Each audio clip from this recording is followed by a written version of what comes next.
시기하는 사람들, 기뻐하는 사람들이란 말씀의 제목으로 은혜를 나누겠습니다. 선택받은 자의 책임이란 말 아십니까? 요즘 그 대학에서 그런 일이 있더라고요. 입학을 해서 학교를 다녀야 되는 학생들이 그 서울에 있는 뭐 유명 사립대나 아주 공부를 잘해야 해서 가는 학교의 신입생들이 중간에 그만두는 학생률이 굉장히 높다는 겁니다. 왜 그러냐면 이제 자기가 원하는 학교를 가지 못해서 이 학교를 가게 됐는데 다시 또 그 학교를 도전하려고 이걸 그만두는 겁니다. 뭐 반수라고 하기도 하고 막 그러더라고요. 그리고 또 아예 그냥 자퇴하고 또 가는 경우도 있고, 또 가면 또 이제 그리로 가느라고 이 공백이 비는데, 문제는 그 학생들이 그렇게 하는 바람에 그 학교를 정말 가고 싶고 그 학과를 정말 공부하고 싶은 학생들이, 떨어진 학생들은 그렇다고 이 학생들이 빠졌다고 해서 이 학생들을 채워주진 않는다는 거죠. 그래, 이게 좀 심각하다고 그러더라고요. 근데 말하자면 좀 좋은 성적으로 들어간 학과들이 특히나 더 그런 안타까움들이 있다는 겁니다. 그래서 우리 사회가 또 어떤 특정 직업군에만 좀 쏠리는 것이 아닐까, 그런 우려도 나오기도 하고, 또 그렇게 선발됐는데 입학했는데 그만두는 바람에 학교로도 굉장히 좀 손실이 있고 그렇다는 이야기를 제가 한번 어떤 보도를 통해서 봤습니다. 하나님이 이스라엘 백성들을 하나님 당신의 백성으로 부르셨습니다.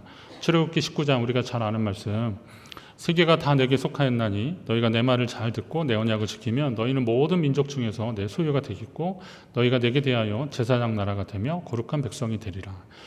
자, 제사장 나라, 거룩한 백성, 이거 아주 굉장히 중요한 말입니다. 신약에서 베드로전서에도 이 말씀이 다시 나올 정도로 하나님은 이스라엘 백성들을 제사장 나라, 거룩한 백성으로 그들을 삼아주셨습니다. 오늘 우리를 믿는 우리 모두도 다 그런 차원으로 우리를 부르셨다라고 하는데, 특별히 구약적 관점에서 보면 하나님은 그 이스라엘 백성들을 향한 특별한 관심과 사랑이 있으셨습니다. 그 앞에 구절은 뭐 조건이 너희가 내 말을 잘 듣고 내 언약을 지키면 이라고 했지만, 그 백성이 하나님을 잘 섬기지 않을 때도 하나님은 그 백성을 향한 관심과 사랑을 계속 가지셨습니다. 구약에 보면 진멸이라고 하는 그런 개념의 단어가 나오는데, 이거는 이방 민족이나 이스라엘과 대적했던 사람들한테는 그들을 진멸하라 이런 표현들을 많이 합니다. 그러나 이스라엘 백성들한테는, 그 민족에게는 그런 말을 잘 사용하지 않습니다. 진멸이라는 게 다할 진짜, 그래서 다 아주 끝까지 멸망하도록 하라는 건데, 하나님은 이스라엘 백성들에게 오히려 구루터기를 남겨주신다 이런 표현들을 하십니다. 남은 자 사상을 주시기도 하고 그렇습니다. 왜 그렇습니까? 그 백성을 사랑하시고 그 백성을 향한 하나님의 관심과 사랑이 계속 있으셨기 때문에 그렇습니다. 자, 이런 하나님의 마음을 아는 바울 사도에게는 사역의 원칙들이 있습니다. 복음 전파의 원칙들이 있었습니다. 로마서 1장의 표현에도 그런 게 나오는데, 복음은 모든 믿는 자에게 구원을 주시는 하나님의 능력이 되는데 먼저는 유대인에게요 그리고 헬라인에게로다 이랬습니다. 그래서 그런지 바울은 유대인들에게 먼저 복음을 전하는 일에 굉장히 충실했습니다. 그가 이방의 사도로 부르심을 받았다고 해도 이방 지역에 회당에 가서, 안식일에 회당에 가서 복음 전하는 일을 먼저 했습니다. 안식일에 회당에 가서 복음을 전하는 일은 당연한 것 같으면서도 사실은 좀 불편한 일이기도 합니다. 왜냐하면 그러니까 회당이라는 것은 바벨론 포로기 이후에 이스라엘 백성들 사이에서, 그 민족 사이에서 세워진 종교 시설입니다. 성전이 없던 시대에 하나님의 말씀을 가르치고 말씀을 강론하고 아이들은 교육하고 하는 그런 곳이 회당이었는데, 이 회당은 이스라엘 민족이 있는 곳이라면 어디든지 다 있었습니다. 그리고 경건한 유대인들은 그 회당을 중심으로 해서 말씀을 연구하고 그리고 가르치는 그런 일들을 계속했고 자녀 교육을 계속시켰습니다. 그러다 보니까 안식일에 회당을 갔다는 것은 그 유대인들이 많은 곳을 찾아갔다는 것을 의미하는 겁니다. 그러나 바울이 유대인들에게 환대를 받는 사람이 아니었기 때문에 바울 일행이 사실 그건 좀 부담되는 거예요. 그런데도 불구하고 유대인들에게 먼저 복음을 전할 목적으로 거기에 가서 말씀을 가르치고 그랬던 것입니다. 오늘 본문은 그 복음을 전하고 있는 바울 일행과 또 하나님의 말씀이 전해지고 있을 때 반응한 사람들의 모습들을 한번 좀 보려고 합니다. 그리고 우리는 하나님의 말씀이 전해질 때 어떻게 반응하고 어떻게 행동해야 될지 주님 앞에 여러분의 모습을 한번 점검하고 또 실천을 다짐하는 복된 시간 되시기를 간절히 바랍니다. 우선 하나님의 말씀이 전해질 때 그러니까 바울은 이스라엘 민족을 향한 하나님의 마음을 알았기 때문에 말씀드린 대로 안식일에 회당에 가서 말씀을 전하기 시작했습니다. 복음을 먼저 전했습니다. 하지만 유대인들의 반응은 바울의 의도와는 좀 달랐습니다. 자신들이 생각했던 메시아, 이 메시아는 구원자는 다윗 왕 때의 영광을 재현할 강력한 리더십이라고 기대를 했는데 이 나사렛 출신의 예수라는 사람은 뭐 출신도 유다 지파라고 하지만 다윗의 혈통이라고 하지만 갈릴리 목수의 아들이었고 또 그가 하는 말과 그가 실천하는 어떤 섬김의 모습으로는 도저히 이 왕의 모습이 아니라는 거예요. 왕권을 가진 자로서의 모습이 아니고 자기들이 기대했던 모습이 아닌 겁니다. 자기들이 기대했던 왕은 로마의 압제에서부터 해방시켜 주시고 그리고 독립적인 어떤 큰 왕국, 다윗 왕 때 같은 그런 왕국을 회복시킬 줄 알았더니 하나님 나라에 대한 이야기를 자꾸 하고 있고 전혀 기대와 다르니까 그들은 하나님을 경외한다고 하면서 하나님의 아들을 오히려 십자가에 못 박았습니다. 제목도 뭐냐면 신성모독입니다. 이런 아이러니가 어떻겠습니까? 그러니까 그들은 하나님을 몰랐던 것입니다. 그렇게 예수를 죽였는데 그가 다시 살아났다는 목격자들의 증언이 계속됐고 또 성령이 임하셔서 그들에게 말씀하시고 역사하신다고 하니까 유대인들 입장에서는 어떻게든 그 기독교가 전파되는 것을 막아야만 했습니다. 왜냐하면 자기들이 죽인 그 예수가 메시아임을 공공연하게 말하고 있고 그게 기정사실화되면 자기는 하나님의 아들을 죽인 거고 메시아를 죽인 자들이 그런 집단이 되는 거니까 이건 용납이 안 되는 겁니다. 그래서 그 복음을 전하는 사람들을 그토록 반대한 겁니다. 하지만 유대인들의 그런 반대에도 불구하고 기독교는 점점 왕성해졌습니다. 베드로가 설교하니까 그 나라에 세례받은 사람들이 3,000이나 더 있다 그랬습니다. 심지어 경건한 유대인들도 이 도를 따르기 시작했습니다. 오늘 비시디아 안디옥 회당에서 복음을 전하는 바울도 예전에는 기독교인들을 핍박했던 사람인데 그 도에 완전히 넘어가서 지금 그 복음을 전하고 있으니 유대인들이 기가 막히는 겁니다. 이거 그냥 놔뒀다가는 어떻게 되겠어요? 우리는 잠식당할 거다. 우리는 아주 메시아를 죽인 아주 불경건한 집단으로 될 것이다. 그렇게 되니까 절대 이 복음이 전해지는 것을 막았던 겁니다. 바울이 말씀을 전할 때 유대인들의 반응을 보십시오. 말씀을 전하는데 여기에 능력이 있고 또 여기에 진리가 있으니까 그 말씀을 듣는 사람들이 많이 모이기 시작했습니다. 그러나 하나님의 말씀이 전해지면서 많은 사람들이 모이는 것을 보고 유대인들은 시기가 가득했다 그랬고요. 바울이 말하는 것을 반박하고 비방하는 시도를 계속했습니다. 어떻게 하든 방해하려는 거죠. 바울이 전하는 이야기를 듣고 사람들이 많이 모일수록 그것을 시기가 가득했다. 그냥 시기가 있었다. 시기가 생겼다. 이런 정도가 아니라 시기가 꽉 찼다라는 겁니다. 왜 그랬을까요? 바울이 전하는 것을 왜 그들은 시기했을까요? 일단은 하나님의 마음을 몰라서 그런 것이기도 하고요.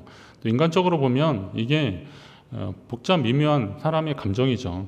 입장은 조금 다르고 부끄러운 고백이지만 같은 목사로서 설교 잘하는 목사님 이런 분들 보면 참 부러운 마음이 들고 부러운 마음에서 그쳐야 되는데 약간 시기가 되고 질투가 되는 그런 때가 있었습니다. 또 어떤 분은 그렇게 설교를 잘하는 것 같지 않은데 사람들이 그분 설교를 굉장히 인정해주고 막 그런 거 보면서 도대체 왜 그런가라고 하면서 좀 들여다보고 그런 적이 있습니다. 소위 말하는 시기나 질투 같은 그런 것이 생긴 적이 있었습니다. 지금은 좀 많이 극복이 됐는데 그것은 아마도 저의 열등감에서 시작되었던 것 같습니다. 어떤 목사님들은 진짜 제가 곽수환이 목사님이 메모지 한 장 들고 강단에 올라가신다고 그래서 진짜 그런가 그래서 곽수환이 목사님이 제가 다니던 학교에 강사로 오셨는데 제가 그 몇 가지 그 목사님에 대한 그 소문들이 있어요. 뭐 스포츠카 타고 다니신다. 그리고 메모지 하나 가지고 올라가신다. 그런 거죠. 근데 그날은 뭐 연세가 좀 드셔서 그런지 누가 이제 모시고 왔고 그리고 또 메모지 아니고 원고를 잘 가지고 오셔서 설교를 하시는데 그분이 이제 목회자들이 다 있으니까 다 목사들이니까 그런저런 얘기 하시더라고요. 아니 내가 뭐 쪽지 하나 가지고 설교하는지 아느냐. 나는 이 설교를 위해서 얼마나 많은 노력을 하는지 아느냐. 그러면서 당신 이제 후배 목사들이니까 이런저런 얘기를 하고 계시더라고요. 그런 걸 보면서 뭔가 있구나라는 거죠. 뭔가 있구나. 그런데 만약에 제가 그런 노력조차 안 하고 에이 뭐 있어? 라고 하면서 그냥 시기하고 질투하는 마음은 계속 있었다면 아마 저도 발전도 없고 또 여러분도 좀 불쌍한 분들이 됐을지도 모릅니다. 그렇다고 뭐 제가 지금 완벽한 건 아니지만 그러나 저는 이런 노력들을 계속 하고 있습니다. 목회자들이요, 자기 설교 듣는 거 되게 힘듭니다. 저는 근데 제가 이렇게 설교하고 나서 유튜브나 이렇게 나오면 계속 듣습니다. 저희 교회 예배 조회수가 막 올라가니까 우리 아들이 그거 아빠가 많이 봐서 그런 거라고 그러더라고요. 아니, 한 일주일에 한두 번은 보는데요. 한 3번까지도 보고 그러는데 설교 부분을 좀 계속 봅니다. 왜냐하면 제가 실수하고 놓치는 것들이 좀 많이 있더라고요. 제가 설교를 준비할 때만큼의 그 열정이 거기 녹아지지 않고 시간은 가고 그러다 보니까 뭐 놓치는 것들이 많이 있고 그렇습니다. 그런데 계속 그렇게 하다 보니까 뭔가 좀 달라지는 것도 느끼고 그렇습니다. 그러니까 계속 발전되는 게 정상인 거죠. 만약에 근데 시기하고 질투하는 마음이 계속 있었으면 발전은 없을 겁니다. 근데 여러분도 마찬가지입니다. 신앙생활도 내 신앙이 발전하기 위해서는 하나님께 더 가까이 가야 되는 거지 시기와 질투로 나를 가득 채우면 그것은 발전이 없게 되는 겁니다. 내가 함께 못했으면 미안한 마음이라도 응원해주고 당연히 칭찬과 격려를 해줘야 됩니다. 애쓰고 수고한 사람들한테 그렇게 해줘야 되는 겁니다. 축구가 11명이 뛰는 경기지만 골을 넣는 선수들은 잘해야 한두 명입니다. 공격수 한 명이 한 3골을 넣으면 해트트릭이라고 그러는데 3대0으로 이기나 1대0으로 이기나 하여튼 골은 뭐 1대0으로 이기면 한 사람이 넣은 거잖아요. 그런데 한 사람이 넣어서 1대0 여기서 뭐 리그에서 승점 3점을 가지면 그건 그 팀에 있는 모든 선수들이 다 승리를 하게 된 겁니다. 교회 공동체도 마찬가지 아닙니까? 어떤 한 사람이 하나님의 특별한 재능, 은사를 가지고 주의를 감당한다 그러면 그를 칭찬하고 격려해 줘야 되는 겁니다. 그래야 우리가 같이 승리를 경험하게 되는 거죠. 그러나 시기하고 질투하면서 그 사람에 대해서 평가하고 질투하고 그러기 시작하면 그때부터 문제가 자꾸 생기는 겁니다. 저도 요즘 MBTI 많이 하잖아요. 근데 제가 자꾸 T나 J 쪽에 많이 가더라고요. 그래서 저는 옛날에는 FP 좀 약간 좀 자유롭고 막 그랬었는데 T나 J 쪽으로 많이 가서 우리 이제 부목사님들이 조금 힘들어할 수도 있을 것 같다. 제가 이제 그런 생각을 하는데 근데 이게 어떤 상황에서 자꾸 왜 그럴까 보니까 이제 저도 자꾸 평가받는다는 생각이 드니까 이게 쉽지 않고 또 함께하는 사람들도 역시 그 평가에서 자유롭지 않은데 이왕이면 같이 하는 사람들이 함께 잘했으면 하는 오지랖이 좀 넓어서 그리고 노파심이 너무 강해서 자꾸 제가 잔소리를 하는 그런 스타일이 되는구나 이런 생각이 들더라고요. 그런데 요걸 넘어서 이건 같은 동역자니까 그런데 만약에 시기하고 질투하는 마음이 생기게 되면 그때부터 문제가 되는 거죠. 만약에 우리 부목사님이 저보다 설교를 잘해요. 그러면 저는 마음이 어떨까요? 저 큰일 났다. 예. 왜냐하면 큰일 났다. 요즘 안 그래도 담임 목사가 그만두면 부목사는 2년 안에 그 교회 못 오는데 이제 그거 통과됐어요. 그래서 이제 우리는 협력해서 같이 하고 은퇴하면 그 다음 목사님이 담임 목사 될 수 있는 길이 열렸는데 이거 큰일 났다. 이런 생각을 할 수도 있겠지만 그거는 하나님 주시는 마음은 아닐 거라는 거죠. 시기하고 질투하는 마음은 마귀가 주는 거지 그건 하나님이 주시겠습니까? 격려하고 지지하고 응원하는 거 이거 하나님이 하시는 일들입니다. 여러분이 그런 사람 되시기를 간절히 바랍니다. 주님께 속한 사람들은 시기가 아닌 평안의 사람들이더라고요. 예수님이 심한 풍랑을 만났을 때 배 안에서 주무실 수 있었던 건 왜 그렇습니까? 그리고 바울이 배가 광풍을 만났을 때도 사람들에게 안심하라 그리고 음식을 먹으라 이렇게 말할 수 있었던 이유는 뭐겠어요? 하나님이 그에게 약속하신 것이 이루기까지 함께 하시겠다.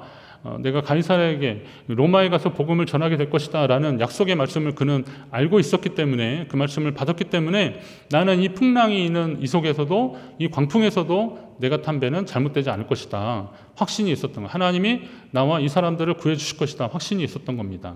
이걸 다른 말로 말하면 평안입니다. 하나님이 주시는 평안함. 이런 평안함이 있으면 감사하게 되지 시기하거나 질투하지 않는 겁니다. 하나님의 은혜와 복을 시기하는 사람을 가까이 하면 하나님이 주시는 더 소중한 선물들을 놓칠 수가 있습니다. 이왕이면 여러분이 그 하나님과 더불어 평강을 누리시기를 주의 이름으로 축원합니다. 시기와 질투가 아니라 평강을 누리시기는 성도 되시길 바랍니다. 자, 그런데 말씀을 듣고 기뻐하는 사람들이 있었습니다. 이 사람들은 여기 그런 표현들이 있어요. 너희가 하나님의 말씀을 듣지 않으니까 우리가 이방인에게로 향하노라. 그러니까 주께서 이같이 우리에게 명하실 때 내가 너를 이방의 빛으로 삼아 너로 땅끝까지 구원하게 하리라 그랬더니 이방인들이 듣고 기뻐했다 그랬습니다. 유대인들이 하나님의 마음을 가지고 유대인들에게 먼저 복음을 전하려고 했는데 그들이 전함에도 불구하고 그 말씀을 받아들이지 않자 우리는 또 하나님이 원하신 대로 이방인이 가겠다 그랬더니 그 이방인들이 이제 반대급부잖아요. 그런데 그 말을 듣고 그들은 기뻐했다라는 겁니다. 그런데 이건 이방인만 기뻐하는 것이 아니라 하나님의 말씀을 듣는 사람들의 반응을 전반적으로 얘기하는 겁니다. 바울이 전하는 복음을 듣고 마음이 감동이 되어서 기뻐하는 사람들, 그리고 다음 안식일에도 와서 우리에게 말씀을 전해달라고 요청하는 사람들. 이건 왜 그럴까요? 바울이 전하는 말씀이 너무 귀하니까 다음 주에 또 듣고 싶은 마음도 있는 거고, 지금 와서 듣다 보니까 내 형제, 가족, 친척, 이웃들, 이 사랑하는 사람들이 같이 와서 이 말씀을 들었으면 더 좋았을 텐데 라고 하는 마음이 생겨서 다음 주에 내가 그 사람 꼭 데려올 테니까 다음 주에도 와서 말씀을 전해달라, 이렇게 요청하는 겁니다. 이게 당연한 거죠. 그러니까 하나님의 말씀에 기쁘게 반응하는 사람들의 당연한 모습인 겁니다. 하나님의 말씀에 감동된 사람들의 특징이 뭐냐면 기쁨입니다. 이사야서에서 하나님의 말씀이 전할 때에, 하나님이 일하실 때에 대조적인 두 부류의 사람이 나오는데, 이사야 65장에 보니까 여호와께서 말씀하시는데, 보라 나의 종들은 먹을 것이로되 너희는 줄일 것이라. 그리고요, 보라 나의 종들은 마실 것이로되 너희는 갈할 것이다. 목마를 것이다. 보라 나의 종들은 기뻐할 것인데 너희는 수치를 당할 것이다. 나의 종들은 먹고 마시고 그리고 기뻐할 것이라, 이렇게 얘기하는 겁니다. 어떤 사람들이에요? 나의 종들, 하나님의 사람들, 하나님의 말씀을 들은 사람들입니다. 그러나 너희라는 것은 그 사람들과 반대의 사람들이겠죠. 하나님을 모르고 하나님을 경외하지 않고 오히려 배신하고 다른 마음 품고 이방신 섬기는 사람, 우상 섬기는 사람들, 이런 사람들인데 너희는 배고프고 목마르고 그리고 수치를 당할 것이라는 겁니다. 근데 뭐 부정적인 얘기는 그냥 놔두고, 그러면 먹고 마시고 기뻐할 것이다. 이게 뭐예요? 이거는 성도의 교제 가운데 나누어지는 모습입니다. 그러니까 그들이 하나님의 말씀을 듣고 그 마음에 감동이 있어서 기쁨이 있고 감사가 있으면 그걸 다른 사람들과 나누는 겁니다. 식탁에 교제할 때도 나누고 또 차 한잔 마실 때도 나누고, 그러면서 계속 이 나눔이 풍성해지는 겁니다. 아이들이 학교 갔다 오면은 학교에서 있었던 일들을 막 조잘조잘 막 얘기하잖아요. 저희 딸내미도 학교 갔다 오면 뭐 이렇게 얘기가 많은지, 그래서 밥 먹고 해라 막 그러거든요. 그런데도 계속해. 밥 먹으면 다 일어나 가니까 그 얘기를 어떻게 하든 지금 다 해주려고 그냥 막 쏟아내는 겁니다. 지금도 어디 직장 갔다 오면 지 엄마한테 계속 식탁에 앉아서 뭐라고요. 옷도 안 갈아입고 계속 얘기하고 있더라고요. 저는 그런 모습을 보면서 얘는 그 자기의 이야기들을 해주고 싶은 거죠. 뭐 자랑하는 거 그런 것도 아니에요. 어떤 좀 슬픈 이야기, 속상한 얘기도 막 하기도 하는데 하여튼 그런 이야기들을 계속 하는 겁니다. 저는 교회 안에서 이런 이야기들이 계속 일어나는 것이 하나님의 역사라고 보는 거예요. 그 말씀을 듣고 그 말씀에 대해서 반응하는 사람들, 함께 마시고 함께 먹고 그리고 함께 대화하며 하나님 주시는 기쁨의 그 소식들을 전하는 사람들, 저와 여러분 되시기를 간절히 바랍니다. 그런데 데살로니가 성도들에게 내가 항상 기뻐하라 그랬는데 이 기쁨이 어디서 왔느냐? 이게 하나님이 주신 거더라고요. 시편의 말씀에 보면 시편 4편에 주께서 내 마음에 두신 기쁨은 그랬어요. 하나님이 내 마음에 기쁨을 갖다 주셨다는 거예요. 하나님이 내 마음에 기쁨을 이렇게 놓아 주셨다는 겁니다. 이게 참 얼마나 귀한 것인지. 자, 이것은 얼마나 귀한지 그들의 곡식과 새 포도주가 풍성할 때보다 더하다 그랬습니다. 여러분, 통장에 잔고가 많고, 통장이 아니라 뭐 지갑에 좀 돈이 있고, 아니면 뭐 냉장고를 열어봤는데 막 이렇게 이것저것 많이 있을 때 얼마나 신납니까?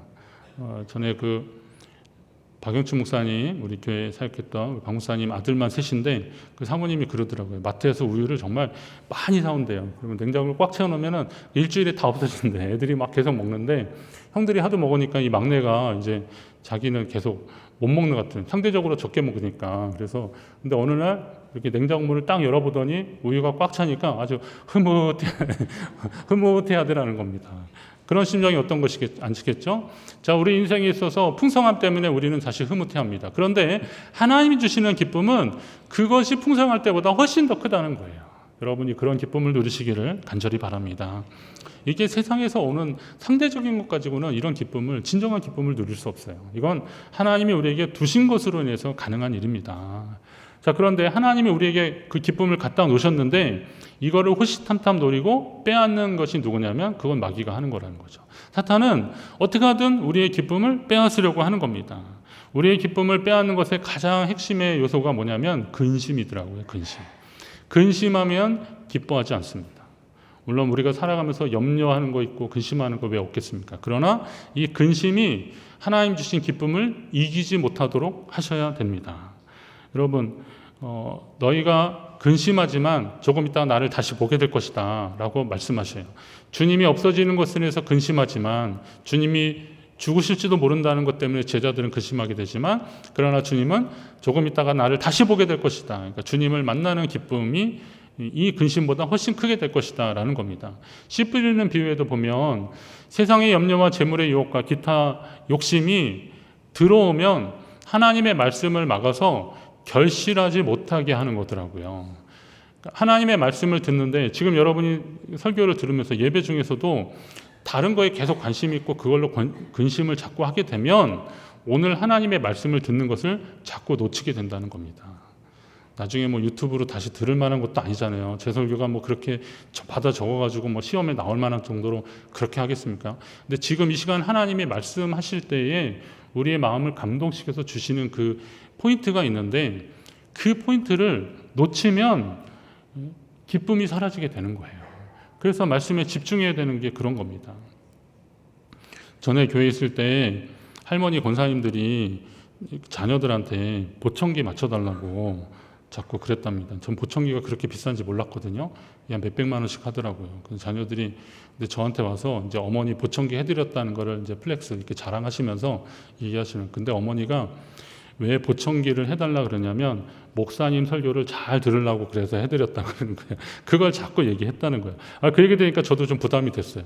보청기를 목사님 설교 잘 들으려면 보청기가 있어야 된다고 그러셨다는 거예요. 그 권사님 왜 그러셨는지 모르겠는데 그러니까 이제 저도 이분들이 그렇게 설교를 잘 들으려고 그 값비싼 보청기를 했으니 나도 그 값은 해드려야겠다 이런 부담이 저한테 계속 있었어요. 그런데 그걸 놓치면 하나님의 말씀을 놓치면 근심이 우리의 기쁨을 갉아먹게 되는 거죠. 그래서 그것을 그 자리를 대신하게 되는 겁니다. 여러분은 어떤 사람으로 사시겠습니까? 근심을 만나도 기쁨을 빼앗기지 않으려면 하나님의 말씀이 여러분 중심 가운데 있어야 할 줄로 믿습니다.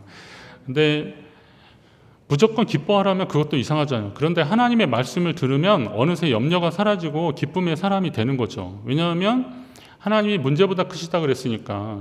세상의 염려보다 하나님의 말씀의 깊이와 넓이가 더 크기 때문에 그것을 덮는 은혜가 있는 거잖아요. 주님은 기쁨으로 우리의 근심을 대신해 주겠다고 하십니다.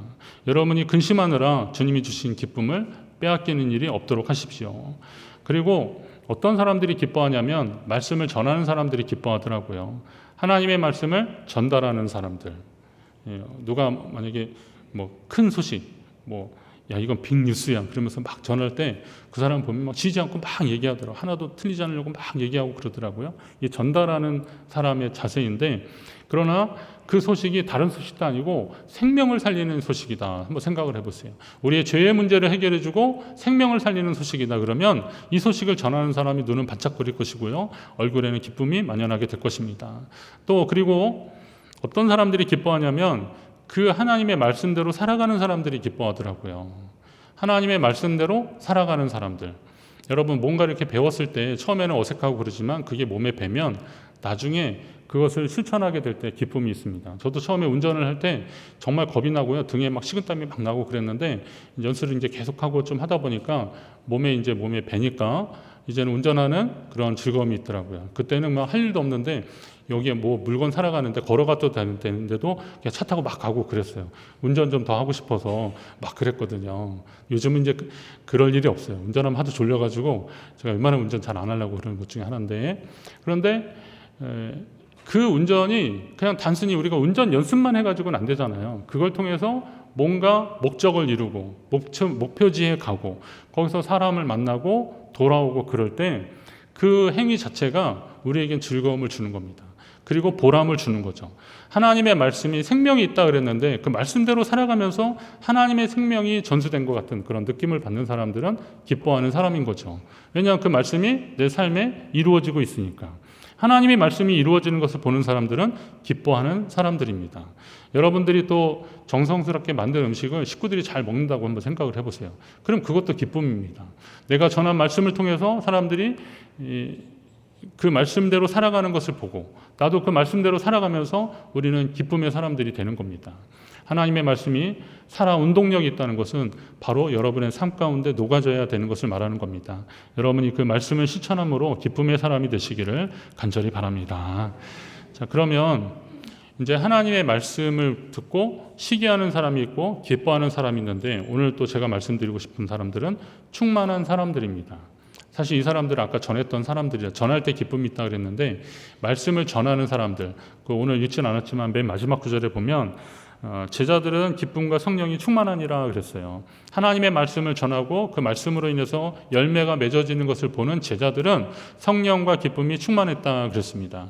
집에서 배달된 우유를 마시는 사람보다 우유를 배달하는 사람이 더 건강해진다 이런 말 아시죠? 우유 집에서 건강을 위해서 우유 먹는데 우유를 받아 마시는 사람보다 배달하는 사람이 더 건강해진다. 일리 있는 말씀입니다. 저도 이렇게 매주 설교를 하는데 솔직히 설교를 준비하면서 그동안에 하나님이 제게 주신 은혜와 감동을 성도님들에게 다 전달하지 못한 것 같은 때가 있을 때는 굉장히 안타깝고 속상합니다. 바울과 바나바가 하나님의 말씀을 전하면서 한 영혼이라도 더 주님께 돌아오는 것을 바라고 또 주님과의 관계도 더 확실해지는 것, 이런 선순환이 계속 일어나면서 이게 감사가 넘치고 기쁨이 넘쳐나고 그러면서 하나님의 영으로 충만해지면서 거기에 채워지는 역사가 있는 거죠. 그러니까 바울이 그 말씀을 전할 때 성도들이 함께 즐거워하는 것을 보는 거예요. 그러니까 하나님께 또 감사하게 되고 다시 또 하나님 말씀에 집중하면서 말씀을 묵상하고 그러면서 하나님께 기도하면서 하나님과의 관계도 더 가까워지고 이런 선순환이 계속 일어나는 겁니다. 성도들에게는 이런 일들이 일어나야 되는 겁니다. 하나님이 바벨론에 멸망당하고 포로로 잡혀간 이스라엘 백성들에 대한 회복의 말씀을 주시는데 에스라 9장에 보면 쭉 말씀이 나오면서 그 거룩한 처소에 박힌 못과 같게 하시고 이런 표현이 나옵니다. 성경에 보면 잘 박힌 못 이런 표현들이 좀 나와서 제가 언제 한번 이 말씀에 대한 잘 박힌 못이라고 하는 부분에 대한 말씀을 묵상한 적이 있는데 사실 그 못 그 자체로는 큰 의미가 없습니다. 그냥 새꼬챙이 같은 그런 것들이잖아요. 그런데 이거는 어쩔 때 물건을 걸기 위해서 못을 이렇게 할 때 빼놓고는 요즘은 그런 집은 없어요. 예전에는 못 이렇게 벽에다 쭉 걸어가지고 바지도 걸고 이렇게 비닐 담아가지고 또 걸고 막 그랬잖아요. 근데 제가 신방 다니면서 봤더니 거의 그런 집은 이제 거의 없고 그냥 다이소에서 사가지고 이렇게 거리 같은 거 이렇게 만들어서 제대로 하시거나 그러시더라고요. 못을 함부로 박지 않습니다. 아파트 같은 데도 못을 함부로 박지 않아요. 그러면 원래의 못의 목적은 그것을 거는 것이 아니라 어떤 두 종류의 목재를 이렇게 딱 붙일 때, 이건 물론 이제 나무는 아니지만 이 목재가 서로 이렇게 붙을 때 못을 이렇게 박아서 이걸 붙이잖아요. 그러면 잘 박힌 못 때문에 이것이 잘 붙어 있는 겁니다. 그러니까 주님의 말씀이 성령이 우리 가운데 새겨지는 못과 같다라는 겁니다. 그러니까 하나님과 우리를 이어주는데 이 말씀이 못과 같은 역할을 하는 거예요. 잘 박힌 못과 같아서 이어지게 한다는 거예요. 하나님의 말씀이. 그리고 성도가 이 말씀으로 서로 성경에서는 연락된다 이런 표현들이 있는데 연결되는 거예요. 붙어 있게 되는 거죠. 이런 역사가 일어나는 겁니다. 하나님의 말씀을 일부러 멀리하는 성도가 세상에 어디 있겠습니까? 그런데 하나님의 말씀을 가까이 하지 않는 성도, 그 믿음은 참 위험한 거라는 겁니다. 제가 말씀 준비하면서 지난주에 선교신문에 보니까 미주 쪽에서 그 성경 읽기 계속 하는 어느 목사님이 그런 표현을 했더라고요. 변화 없는 성도 곁에는 성경도 없다. 제가 그걸 보고 깜짝 놀랐어요. 변화가 없는 성도 옆에는 성경도 없다는 거예요. 그러니까 하나님의 말씀이 없으면 그 사람의 삶의 변화도 일어나지 않는 거예요. 변화도 없는 거예요.